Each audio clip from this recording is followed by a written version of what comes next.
রমজানে যে আমরা সিয়াম সাধনা করি এটা ইসলামের অন্যতম একটা প্রধান স্তম্ভ। বন্ধুরা, রমজান নিয়ে আমাদের অনেক রকম ভুল ধারণা আছে। আমরা অনেকেই মনে করি রমজান মানে আমাদের প্রতি কষ্ট করার মাস। আসলে রমজান আমাদের নতুনভাবে জাগিয়ে তোলার মাস, রমজান আমাদের নতুনভাবে উজ্জীবিত হওয়ার মাস, রমজান আমাদের দেহটাকে নতুনভাবে শুদ্ধ করার মাস। আমরা যদি এক মাস পরিপূর্ণভাবে রমজানের এই রোজাগুলো পালন করতে পারি, তাহলে আমরা শুধু শারীরিকভাবে চাঙ্গা হব না, আমরা অনেক কিছুকে অতিক্রম করতে পারবো।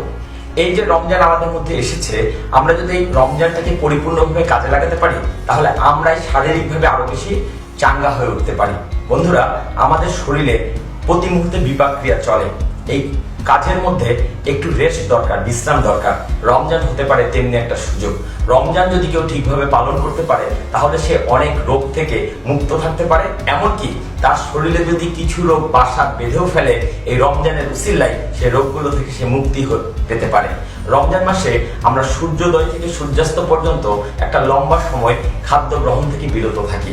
তার মানে এই নয় যে আমাদের শরীরের প্রক্রিয়াগুলো বন্ধ হয়ে যায়, বাট শরীর যখন খাবার খুঁজতে গিয়ে পর্যাপ্ত খাবার পায় না, শরীরের কোষগুলো যখন খাদ্যাভাবে ভোগে, তখন সে শরীরের ভিতর জমে থাকা বিভিন্ন রোগ জীবাণু ময়লা আবর্জনা গুলোকে খাদ্য হিসেবে গ্রহণ করে। এর ফলে আমাদের শরীরটা পরিপূর্ণভাবে বিষমুক্ত হয়ে যায়। এই জন্য মহানবী সাল্লাল্লাহু আলাইহি ওয়াসাল্লাম বলেছিলেন, তোমরা রোজা রাখো যেন তোমরা সুস্থ থাকতে পারো। রমজানে সুস্থ থাকতে হলে আমাদের সবার আগে যে জিনিসটা মনে রাখতে হবে, সেটা হচ্ছে আদর্শ খাদ্যাভ্যাস ফলো করতে হবে। দুঃখজনক হলো, রমজানের নামে আজকাল আমরা অনেক বেশি বিলাসী হয়ে উঠেছি।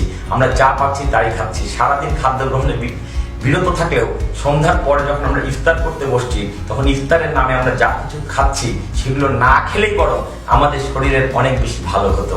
আমরা তেলে পোড়া, তেলে ভাজা যে খাদ্যগুলো গ্রহণ করছি, সেটা কোনোভাবেই শরীরের জন্য ভালো নয়। রমজানে সারাদিন রোজা রাখি বলে আমাকে সন্ধ্যার পরে যখন রোজা থেকে আমি মুক্ত হব, তখন আমি সর্বোচ্চ খাবো, বেশি খাবো, এটা কোনো সমাধান নয়। সারাদিন খাইনি ঠিক আছে, বাট আমাকে তার মানে এই নয় যে সারাদিনের খাবারটা পরিপূর্ণ করে খেতে হবে। আমাকে বাকি সময়ের জন্য যেটুকু পরিমিত খাবার, সেটা খেলে আমরা অনেক বেশি সুস্থ থাকতে পারবো। এবং এই মাসটা ইবাদতের মাস।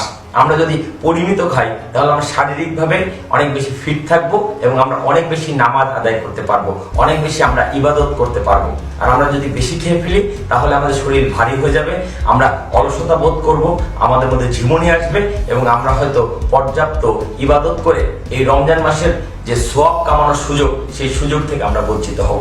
তাই আসুন, রমজান মাসে আমরা নিরাপদে থাকি, নিরাপদে বাঁচি, কম খাই এবং সুস্থভাবে জীবনযাপন করার চেষ্টা করি। ধন্যবাদ সকলকে।